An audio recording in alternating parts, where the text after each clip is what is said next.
So you finally reached the spot in your lawn care and landscaping business where you're ready to hire an in-house marketing person. But where do you find this person and what do you pay them? That's what we're going to talk about today. Stay tuned.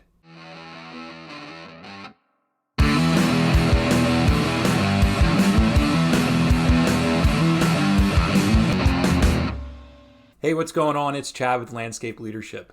We work with dozens of lawn care and landscaping companies all across the country to help them grow their business. So some of the mid-sized lawn care and landscaping companies that we work with have reached this point in their company's maturity where they're ready to hire someone in-house to help with the marketing. Now, if you're not sure about what that person should do, I encourage you to go back to my previous video that talked about how you can best leverage both an in-house marketing person and an outside agency to get the best bang for your buck. Today, we're going to talk about that in-house marketing person, meaning how to find them, what are things to look for, and how much you should be paying them. So I have an interesting perspective on this topic. Over the last 20 years that I've been in the lawn care and landscaping industry, I've held a bunch of different types of roles. I started out in the field doing the work, then I moved inside into the office and started going out and meeting with clients and selling a lot of the work. And then I developed into a marketing position within the $13 million company that I worked for. Lucky. Throughout my time there, and also since I've been here at Landscape Leadership, I've come in contact with all kinds of marketing people within the industry that work for companies. And I realized that this isn't an easy or one-size-fits-all solution to figure out who should be in this role. So you basically have two options. You can either hire someone from inside your company and put them in that marketing role, or you can hire someone from outside of your company that knows marketing and put them in that role. Both of these have pluses and minuses.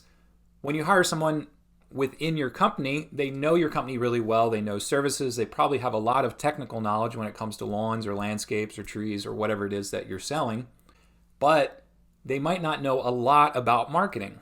So when you hire someone from outside your company, they will have an inverse of that. They will have a lot of marketing experience or knowledge, but not understand all that technical detail.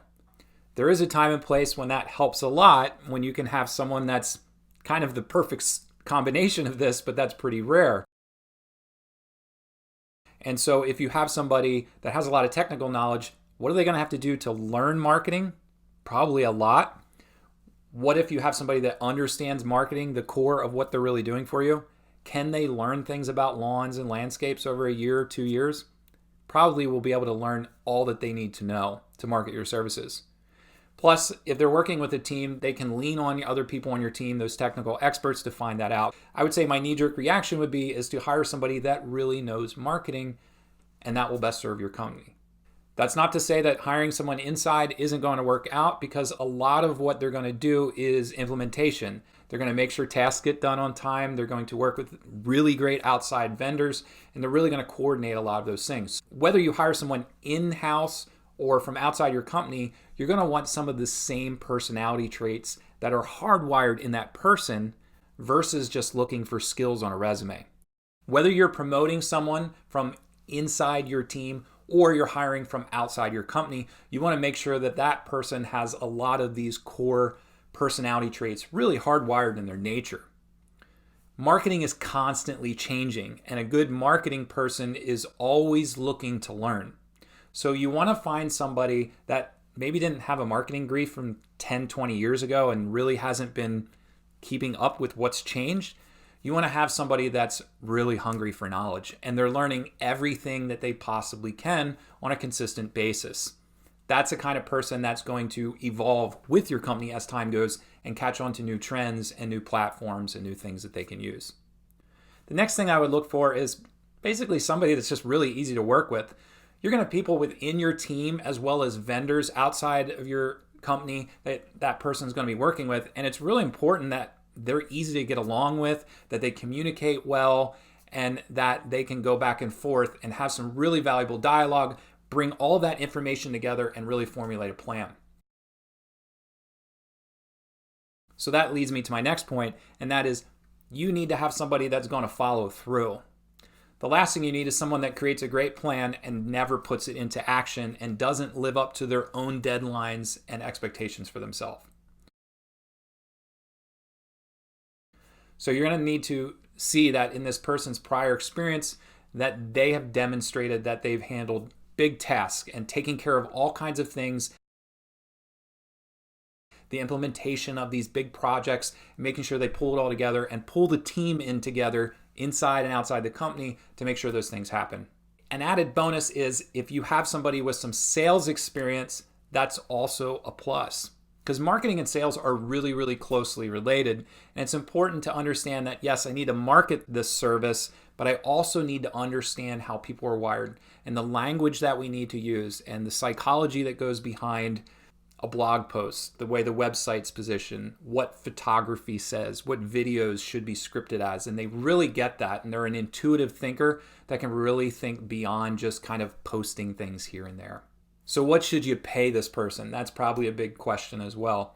Well, what I recommend to do is when your company gets to the point that you're somewhere around $3 to $5 million, that's a great time to hire an internal marketing person, because chances are you, the business owner, might have been doing those things, or someone might have been doing it as some of their tasks that they have to do every week, and they might not be passionate about it. So by hiring that full-time person, they're going to focus on it. There's a couple different ways this goes. I've seen this go in the past. A lot of times people will hire someone that maybe is a company owner's child or a relative that's looking for a job, that just graduated from college for marketing. That's not always the best fit. Sometimes they don't have the real world experience to really put this stuff into action. So you're going to have to be careful with that. When you look at that, you're hiring somebody that's just coming out of college. You're probably looking to hire them, at the low level. And what I would encourage you to do is really invest in this person. If you want somebody that has a lot of practical experience, even if it's in another industry and they can adapt that to your company, you're going to have to pay well for that. So hiring somebody at 35, 45, even low 40s sometimes means that you're probably going to have some churn in this position, and then you're going to waste a lot of money. All that's going to be money wasted. What I would recommend doing is your first marketing person, hire what's called a marketing coordinator. It's a person that's really going to work with all those people and get all that stuff done. And depending upon your market, because I know this is different depending where you're at in the country, I think you should probably hire that person and pay them somewhere around $50,000 a year. What about someone that really knows marketing? They've got a master's degree, they got 5-10 years in the field, working for different companies, maybe even other lawn or landscape companies. How much should you pay that person? Well, be careful, because if you pay somebody a lot of money, they better deliver. And I've had a lot of company owners tell me that they made that move and the person really didn't follow through with what they were doing. And again, that's money wasted. So what I would recommend to do is first hire that lower level, $50,000 to $55,000 marketing coordinator position. And when they're really proving themselves, make sure that they understand that at some point in time, someone else is going to come into the company and into the picture. Either they can grow into this person or they're going to get a new boss. And that's when you bring somebody in that would be a marketing director, someone that really is managing that person, maybe even a couple of people within your marketing team, and can really pull things together from a higher strategic standpoint and really understands how to extrapolate data and different trends and things that you have going on with your company. If your company is getting to the point where you're probably around 8, 10, 15, 20 million, you need to have more than one marketing person on your team. And so then you might want to bring in a marketing director, and that person, if your coordinator is getting paid 50, that person might be closer to 70. Again, the idea is pay well so people don't leave. Make sure you keep them accountable so you're not paying them to do nothing, and make sure that they understand that they have a future with your company, and that will really help your business grow. I hope this helps you understand where you should find this marketing person for your team and also how much you should pay them. Ultimately, it's going to come down to really taking some time and exploring all these questions that go into hiring someone for your team to make sure that they're going to stay and really perform for you over the years to come. If you have any other questions, feel free to post them in the comments below. Thanks a lot. Hope you're having a really great day.